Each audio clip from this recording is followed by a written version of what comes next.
So my biggest learnings from my journey is that I can't, like back in the day, people were like, why are you an environmental science major? Like, what kind of jobs are there? What is that major even about? Like, so I was just like, wow, like, why do I have all these hurdles? All the kids in my class are applying to colleges, getting accepted, getting financial aid.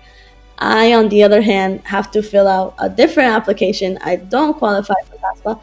So I was like, dang, do I really have to just graduate high school and start working? But if I let all these little factors get in my way, I would not be where I am today. Education changed my life, and that's why I find education to be so important for everyone. And to me specifically, like it gave me a purpose. Maybe this is for me. Like I'm going to start, and that is what pushed me. And UMass Boston gave me a scholarship of $5,000. So that because I never even thought of being a business owner, I feel purposeful. I feel good about what I'm doing. I feel like I'm leaving a positive impact on this world. I'm inspiring generations. I'm inspiring people older, younger, and people younger and older are inspiring me.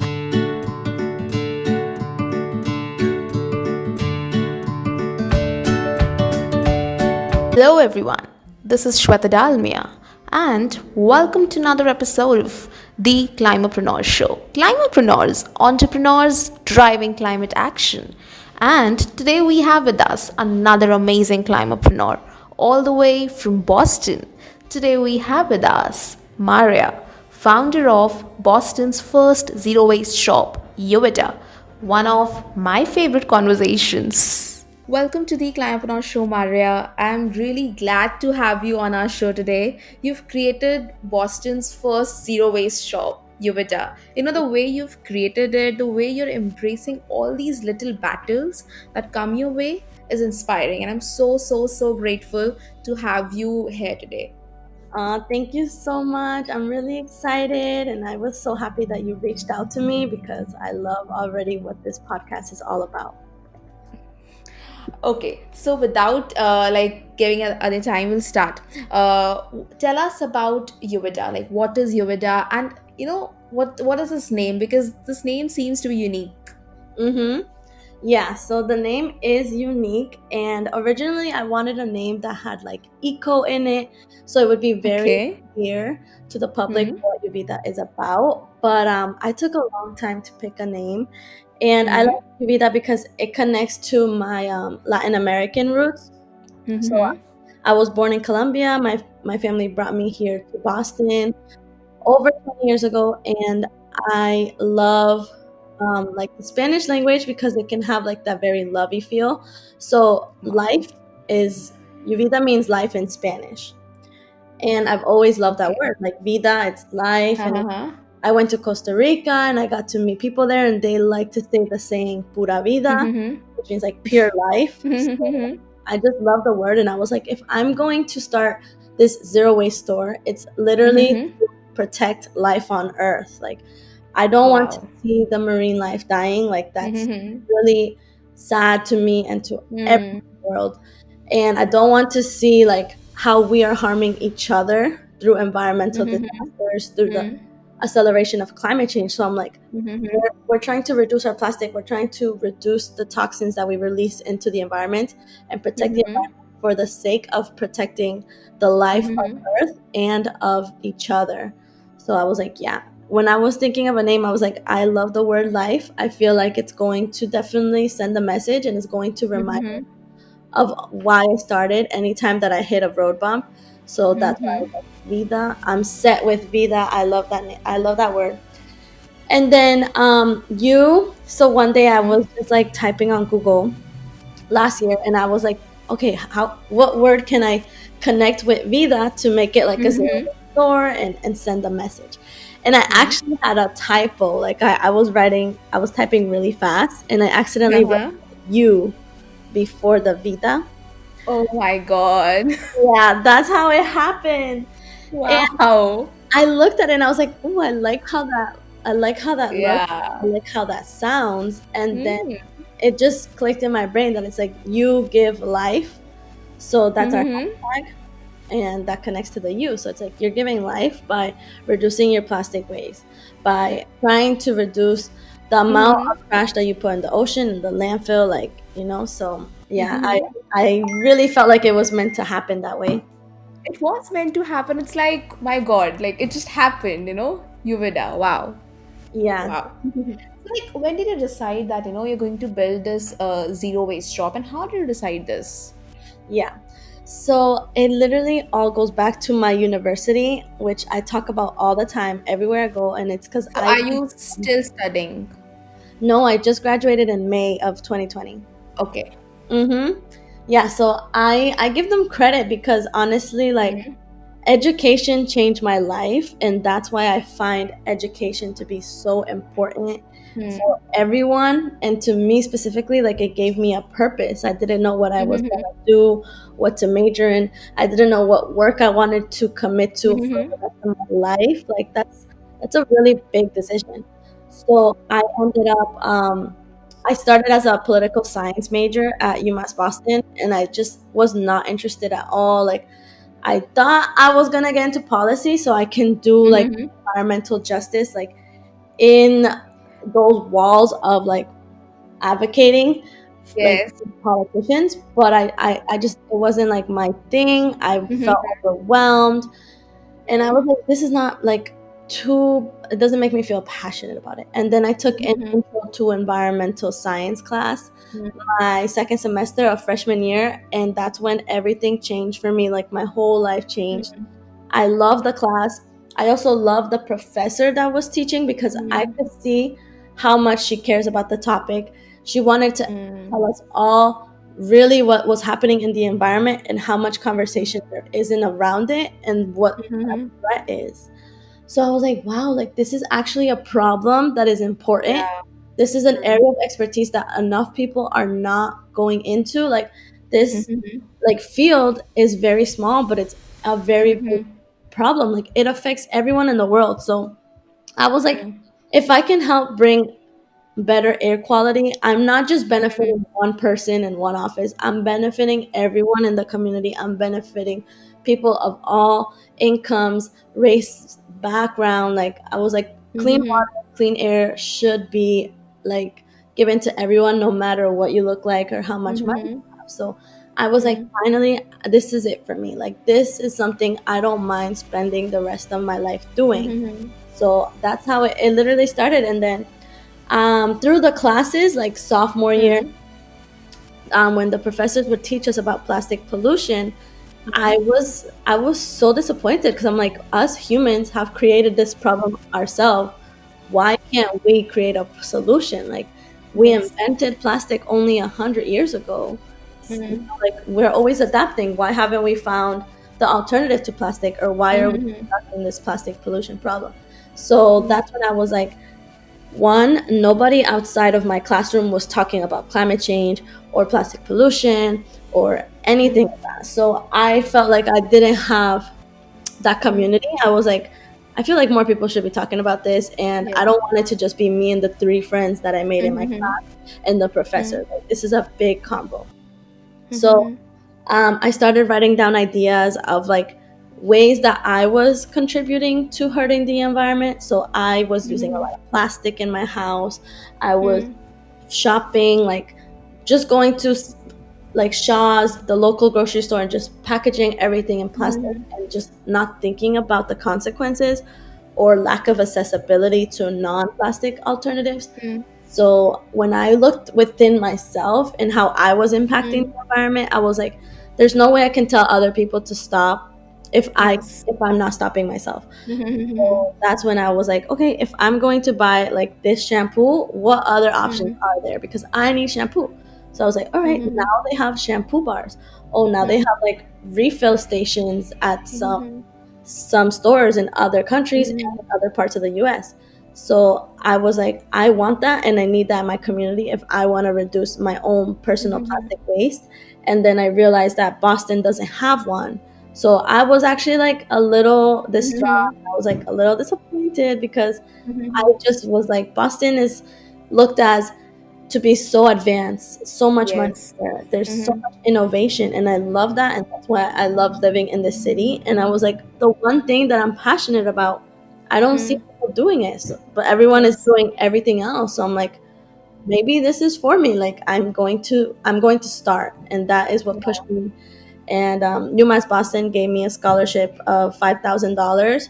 So that Wow. for me was my green light because I was Mm-hmm. 20 years old. I had no money. I was just Mm. a full-time student working small internships. So I didn't have money to start a business, and I didn't even see Uvida as a business, Yes. because it's more of a message and a Mm-hmm. passion for caring for the environment and an educational platform, which is Mm-hmm. much more important to me. But then, yeah, so I was like, word, I actually have $5,000. Like, I'm going to start. Mm-hmm. And that was it. I started running with it. Like it's clear your vision pulls you, but I want to know that, like it happens with everyone sometimes, that we really want to develop a solution, but then, like, thinking from a problem perspective, like, when you have to actually develop it in the real time scenario, what were your challenges? Like, okay, you thought of, okay, I want to develop this zero waste store, but what were your challenges then? I've had a lot of challenges, and I am facing challenges every day, and I Hmm. don't see them going away. I see them as Hmm. like they are either pushing me to move Hmm. way more forward than I even imagined, which is Hmm. good. But definitely, like the top challenges that I face is one, like I say now it's a perk, but before it was a con, and it was my Yes. age. I was like Hmm. really, I was really young, so I was like 20 and Hmm. 21, trying to Hmm. tell these adults about this zero waste store that I wanted to open that no Hmm. one else has opened in Boston. So Hmm. I went and I met a lot of business owners and like politicians, and I was like, hey, like Hmm. plastic pollution problem. Like, I know we don't talk Hmm. about it enough, but that's what I'm here for. Like, I reached out to you because I want to tell you about this business. Do you think it would do well in this community? And a lot of them Hmm. were just like, no. Like, one, you don't have any capital. Two, Hmm. you're 20 years old. Three, like Hmm. nobody cares about the environment like that. No one wants to pay more. No one wants to go to a specific store just to reduce their plastic Hmm. waste. And like I was just not buying it. I was like, what? I literally think people would. Like I do. And I don't even have money. I don't have kids. Like if I had kids, Hmm. I would be even more concerned about the products that are going on their skin. Like, Yes. and myself as well. So I was just like, I just literally let it go from one ear to the other. And I'm Mm. so thankful. If like, I don't know if that was like the universe or me myself, but that Mm. would have stopped me a long time ago. And Mm. I was like, you know what? Thank you so much. Like, I appreciate the time that you dedicated to me. And then they were like, yeah, but reach out to this other person. They might be interested. Mhm. And I'm like, I probably will, but I'm going to look for people who are genuinely interested in this because those are Yes. my people. Mm. And now that has been like over 2 years, over a year. Like I Wow. started Uvita a year ago, but the Mm. conversation of the store started 3 years Mm. ago. So I've been talking about it with people, and Mhm. people knew that I was thinking of this. But yeah, Mm. so now I see the difference, and I'm like, now everyone talks about climate change. Now everyone is concerned. Yes. Not everyone is taking action in the way that they should be, Mm. specifically politicians, but Mm.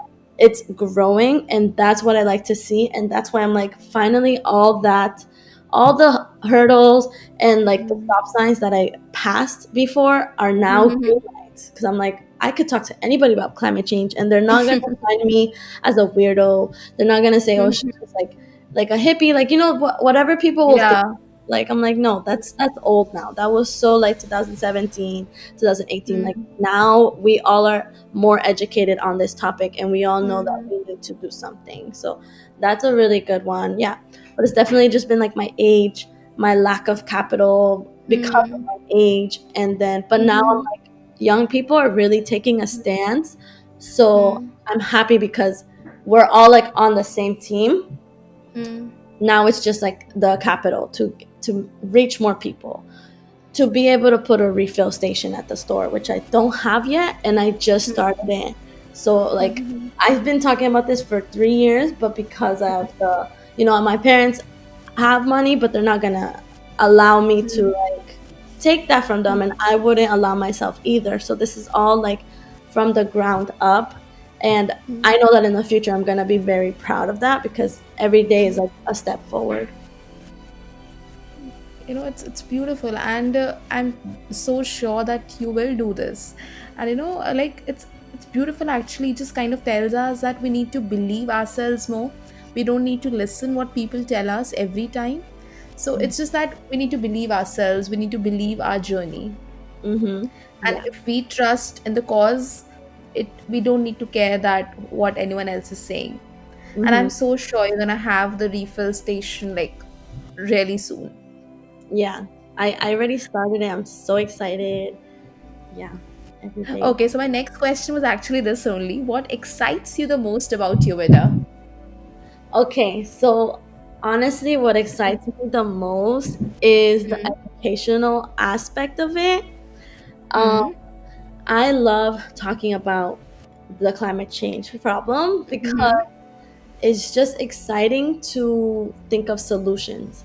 So, like, Mm-hmm. when I was in college, I was like sad, I was overwhelmed by the climate crisis, but I was like, that's gonna have me like end up in a deep black hole. Like, I had to switch my Mm-hmm. whole mentality, and I had to start talking to people who are passionate about it, people who are physically doing things by advocating or reducing their waste. Like I Mm-hmm. found those people, and my life changed. I was like, I'm so happy because I feel purposeful.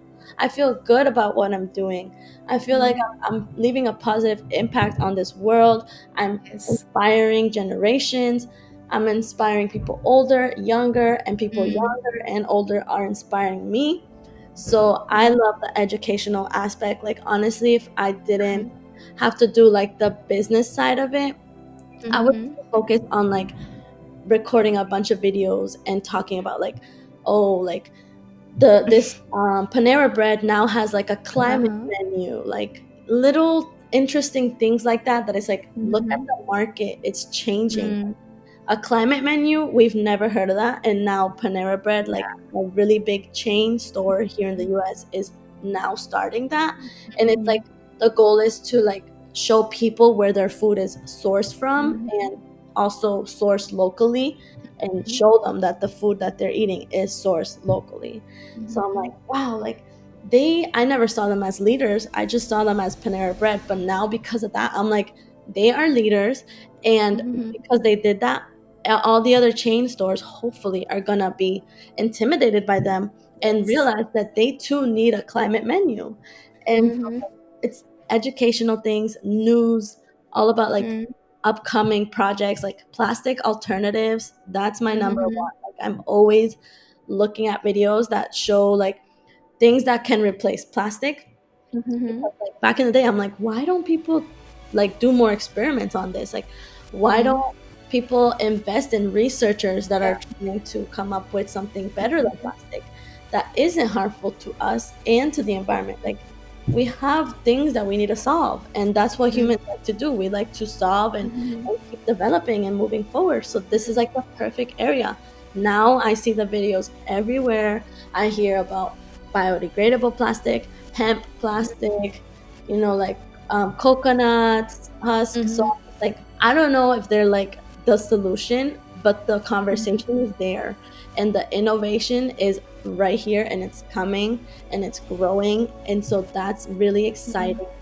And I want to have like innovation within Uvida itself, Mm-hmm. but I also want to support other like innovative product and projects. Like, I would love to like interview someone who is Mm-hmm. coming up with the plastic alternative, just because I will be able to show that to all my audience and my community. Like, Mm-hmm. what's happening? Like, you guys feel good about our products.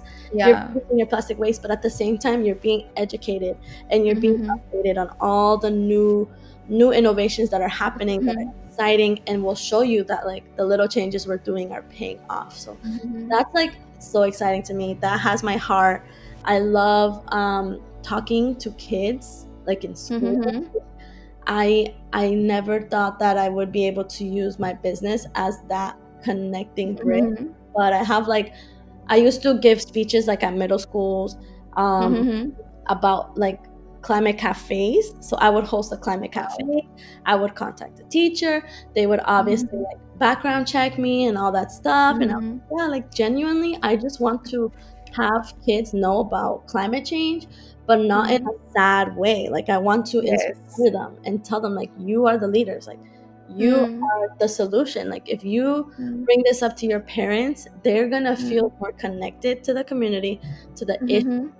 They're gonna be educated. Like I love talking to kids about climate change, and before I was able to do that because of like my internships, but now I do it because of Uvida, and I'm like, you see, like this was meant to happen. Like that brings me so much happiness to see like young faces being like, Mm-hmm. yeah, I want to work as an environmental engineer. Like those things literally make Mm-hmm. my day.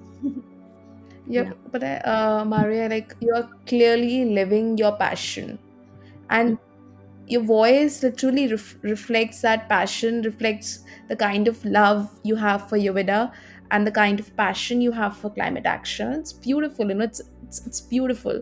I always say that Mm. purpose, passion, profession, and climate action. It's a beautiful, long-lasting relationship. And you are like a perfect example of this because you're clearly living your passion every day. Oh, thank you. Yeah, I feel very Okay. special. So tell me, what are your biggest learnings from your journey?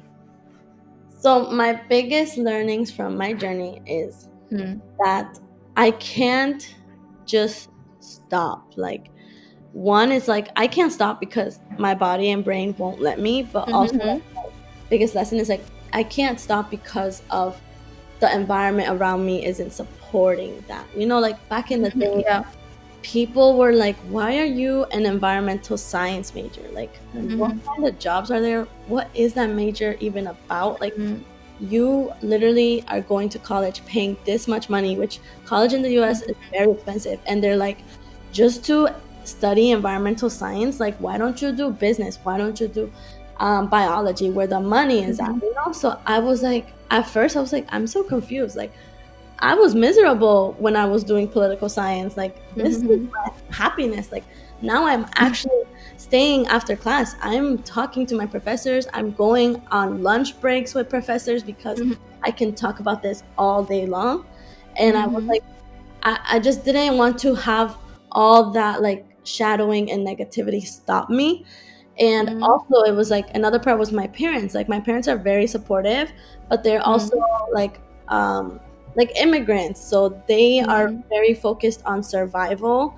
And I have to too, because that's what they passed down to me. So they were very confused as to why I picked environmental science, because Mm-hmm. they worked very hard to help me Mm-hmm. get a better life in the US, and they worked very hard to help me get into college. So the least that they wanted from me was to like graduate college and get a Mm-hmm. high paying job and be able to ease all the labor that they do and ease Yes. like all the hours and for them. And so Mm-hmm. I knew that no, it's not something we talk about, it's just something I know. And so when I had to explain to them what environmental science is, like, it's not Mm-hmm. common. Like, it wasn't common 5 years ago. Yes. So it wasn't common at all when they were in school. So they were like, what is it about? Like, what do you talk about in class? Like, what kind of jobs are you gonna accept you? Like, are you sure you're gonna get a job after college? I'm like, yes. Like, don't worry. Like, I know I only have like 20 students in my class, and that's like 20 students like in the major program, but like it's growing, it's important. It doesn't matter. Like, it's important. There will be someone, I will find someone to hire me. Like, I don't worry about it. And if anything, I will have to switch careers after college, because majority of people don't even work in something related to their major. So that to me was like, just keep moving forward. But things changed. And now when I was a senior, literally like 5 months ago, I would meet people and they're like, oh my gosh, like I wish I was an environmental science major, because the past 4 years for me have been so Yeah. boring and miserable. I didn't gain anything that I liked. And environmental science is so interesting. It's so important. And now a bunch of jobs are opening for those majors. Yes. And I'm like, wow, like things have changed. Like you see, like my biggest lesson is like, don't like, because my environment wasn't where I was mentally, like I didn't let that stop me. Obviously, I didn't know I was doing that. I just had like the passion that helped me get through it. But if I let all these little factors get in my way, I would not be where I am today. I would have not started Uvida, and like I would be working a job that I wasn't probably not happy with, or like, just still trying to figure out what my purpose in life is. So it just came all so naturally. Wow, you know what? Like, you are like honestly a bundle of positivity. Like, you like right now, I feel so inspired. Wow. Oh, yes, that's the goal. So it's accomplished. hmm Okay. So my final two questions to you would be one piece of advice you would give to your younger self. Ooh, I like this question. Ooh. Yeah. One piece. I'm trying to imagine like what age I want to pick for my younger self, because like there's so many different layers. But I would say like to my high school me, I would tell Hmm. her that things are going to turn out better than you Yes. can imagine. Because like high school for me was tough. I was an Hmm. undocumented human being in the Hmm. US, and Hmm. I was so afraid that I couldn't go to college because of my undocumented status. So I was just like, wow, like why do I have all these hurdles? All the kids in my class are applying to colleges, getting accepted, getting financial aid. I, on the other hand, have to fill out a different application. I don't qualify Hmm. for FAFSA. So I was like, dang, do I really have to just graduate high school and start working? Which is unfortunately like what a lot of Latinos that are undocumented Hmm. do. So I was like, okay, like my path is chosen for me. Like because of my undocumented status, I have to just not go to college. I have to work. I have to make sure I have a house with my parents at the end of the day. So I thought like that was my path that like I was set for, and I didn't want it. I wanted to go to college. I wanted to be a regular person. I wanted to be a regular student. I wanted to enjoy and continue my education and feel like I'm still young and not have to just work full time at 18, 19. So I would say like things are gonna be better than you can even imagine, because I never even thought of being a business owner. Like that to me is still weird to this day. Like when I think that that Uvida is a business, I'm like, wow. Literally think it's like a platform of advocacy and education and news. But at the end of the day, like, yeah, it's also like offering products, helping people buy plastic free shampoo. And the buying part is the business part. So I never would have, if anyone told me I was going to be a business owner at 20 years old, 21, I would have been like, yeah, I don't know who you're talking to. Like, I had no interest in business as well, so I would definitely wouldn't have believed anybody. But it's because of the passion that I was like, I don't care if it's a business, then it's gonna be a business. But like, I'm Yeah. gonna do what I like to do, and that would happen no matter what. So it's like things are gonna get better. Even I cannot imagine it, and that doesn't matter because they're gonna get better than I imagined it. And I hope that right now, as I'm saying that out loud, that in like 5 to 10 years, things are also better than I can imagine it right now. They hmm will be better, like it's beautiful. Yeah, it's and I think it happens with a lot of people that we really stress about the future things at the moment. We think what's going to happen, hmm and we just forget to enjoy the process. Yeah, And exactly. years after, we are there again and the time has already passed on. hmm So, yes. So, my second question to you would be one piece of advice you would like to give to everyone who is about to start their journey of climapreneurship, or say, is already on this journey. Climapreneurs, I would say, are entrepreneurs driving climate action just like you. Yeah. So this piece of advice, I need to say it to myself as well, because I'm like, Okay. oh, this is what I would say, but I'm like, wait, do you even listen to yourself with that? So I would say, like, at the end of the day, you are really doing something really good for the planet. Like, there are so many options in this world and in this generations, all these like, we can do almost anything because of the internet, because of airplanes. But the fact that we really chose to dedicate our times and our passions to helping the environment, doing some kind of project towards not hurting the environment and hurting ourselves, like, that means you really understand how life is, and you understand like what being a human is. Like, we don't want to be living and hurting. We want to be living and enjoying and in peace. But this world Yeah. makes it hard sometimes. So it's like, as a climatepreneur, as an environmental advocate, like, you are doing the top best thing you can do for everyone else, because it's not like I'm just working at a job where I will only benefit a specific niche of people. Even if people don't care about the environment, the work that I do will positively impact them without them even knowing, because we're planting trees, we're helping have the water clean, we're reducing our impact for the sake of everybody. So we are really like, we're just doing like a really good justice to our communities, to our states, our countries, to the environment, and everything more. And we're having like a ripple effect, actually, because Yes.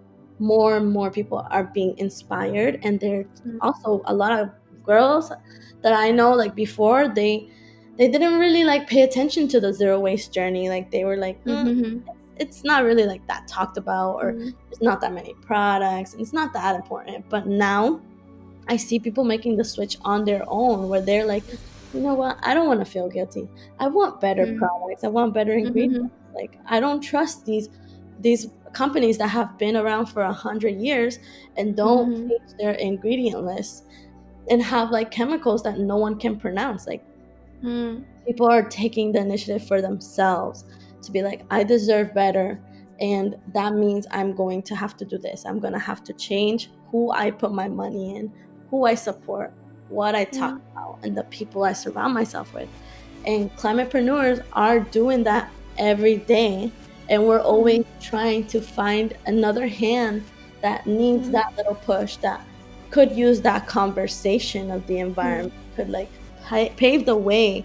Like, we're paving the way for the generations behind us, and we're also paving the way for the older generations to join this, you know? So yeah, it's like, I really wish I had more climatepreneur friends, even though I have some. Like, I wish everyone was like, maybe not a climatepreneur, but like at least an environmental advocate. So we're all like, we're all on the same boat. We all need good air, good food, good water. Like, there's no one that really deserves to have anything less than that. So that's what we're dedicating our time to. Wow. Like, I feel speechless at the moment.